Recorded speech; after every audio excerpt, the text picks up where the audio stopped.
Eu converso com a doutora Ana Carolina Steca, psiquiatra, sobre depressão. Carol, a depressão, existe depressão e existe transtorno bipolar, é a mesma coisa? Não.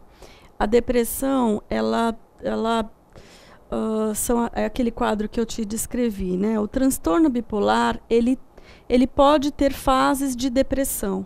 Então, além dos sintomas depressivos, o transtorno bipolar vai ter fases em que a pessoa fica agitada, elétrica, né, querendo fazer tudo ao mesmo tempo, desatenta, com aumento da movimentação e muita rapidez no pensamento, muitas ideias, muita imaginação, muitas ideias aflorando tudo ao mesmo tempo. E tem o estado misto, que é um mix de sintomas depressivos e sintomas de aceleração, de euforia do transtorno bipolar, que é um outro tipo que faz parte do transtorno bipolar. Mas quando a gente fala depressão, a gente está pensando na depressão unipolar, que é a depressão sozinha. Só a depressão.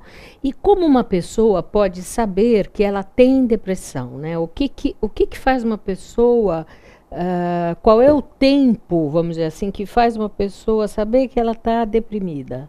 Eu acho que o principal parâmetro, Mônica, é se comparar com ela mesma. Se ela está diferente do que era o habitual dela e isso está perdurando há algum tempo, no mínimo de 2 semanas, é lógico que, diante de um evento estressor, como perdeu o emprego, mudou de cidade. Está num luto, por exemplo. Está num luto, perdeu um ente querido. É lógico que é natural a gente ficar um Triste. pouco abalado, triste por um bom tempo, mas isso não pode perdurar muito tempo. Então, passou de 15 dias, a gente entende que não é mais uma coisa reativa, um transtorno de ajustamento, uma reação com o sofrimento. Aquilo está ganhando vida própria, a menos que seja o luto. O luto ele se estende mais, né, de 1 mês até poucos meses, dependendo, né, da fonte que se estuda, digamos assim.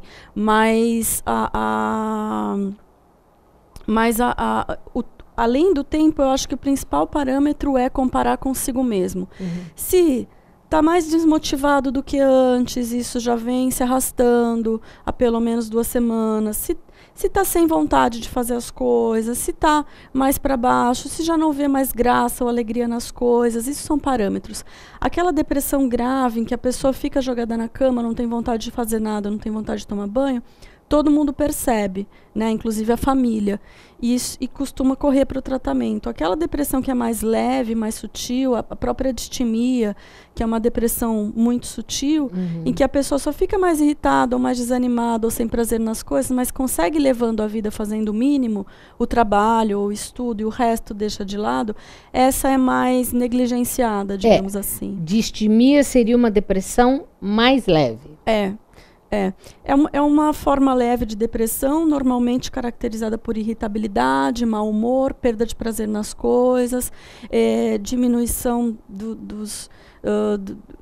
de eventos sociais ou de lazer. A pessoa vai deixando isso de lado e vai se focando só no mínimo que ela precisa fazer ali para ter o trabalho ou os estudos, por exemplo, e vai abandonando a vida social e outras coisas, né?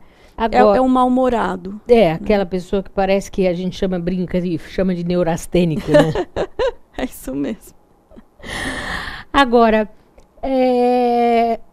tem cura? Então, a depressão é considerada uma doença diversa, né? Se for o primeiro episódio, se for de curta duração e tal, a gente diz que tem cura, né? Se for a distimia, que é um quadro crônico, precisa de 2 anos de sintoma para a gente fechar o diagnóstico e tal, é um tratamento um pouco mais longo, mas também tem cura. Agora, depressão repetida às vezes, a gente entende que não tem cura. Por quê? Porque toda vez que a pessoa pode fazer o tratamento, se restabelecer, voltar à vida normal, mas toda vez que para de tomar medicação, a tendência é voltar a ter depressão, por isso que a gente diz que não tem cura. Então, se ela é tratada logo, no primeiro episódio, ela tem um bom prognóstico, ou seja, ela tem boas chances de cura. Se ela vem a segunda vez, essas chances já começam a diminuir, o tempo de tratamento é mais longo e tal. Agora, 3 vezes ou mais, a gente já considera como uma doença crônica, que exige tratamento Pro resto da vida. Ou pro resto da vida, né? Que aí entra num outro problema, né? Que é a parte dos medicamentos. Mas isso nós vamos falar no nosso próximo bloco. Ouça agora uma dica da doutora Elizabeth Gaspar, cirurgia dentista, falando de saúde bucal.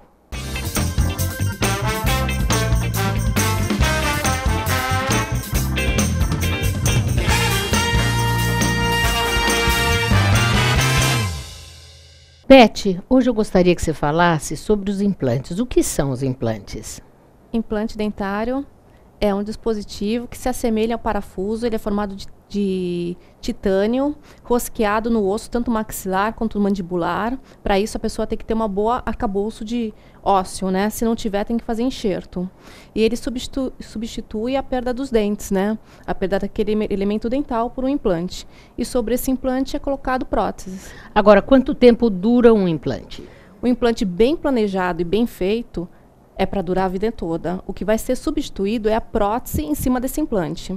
Aí, o tempo de duração dessa prótese vai depender da boa higienização desse paciente e também da manutenção que ele vai fazer no dentista. Não é colocar uma prótese sobre implante e esquecer de ir no dentista. Tem que ir periodicamente no dentista para fazer essa manutenção. E quais são os fatores que contraindicam um implante, a colocação de um implante? Então, os principais fatores que contraindicam o implante são em crianças em idade de crescimento ósseo, pacientes cardiopatas com problemas nas válvulas, com próteses nas válvulas tanto mitral quanto aórtica e históricos de endocardite infecciosa. Muito interessante, muito obrigada. Obrigada. Até semana que vem. Até. Nós vamos para um rápido intervalo, não saia daí.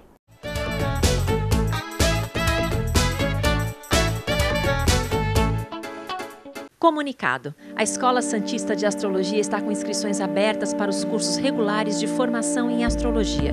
Curso básico com turmas manhã, tarde e noite, interpretação de mapa astrológico, previsões e supervisão de mapas. A escola ainda oferece atendimento de mapas astrológicos e uma grande variedade de livros. Escola Santista de Astrologia, Rua Goitacazes, número 8. Telefone 3284-9714. Santos.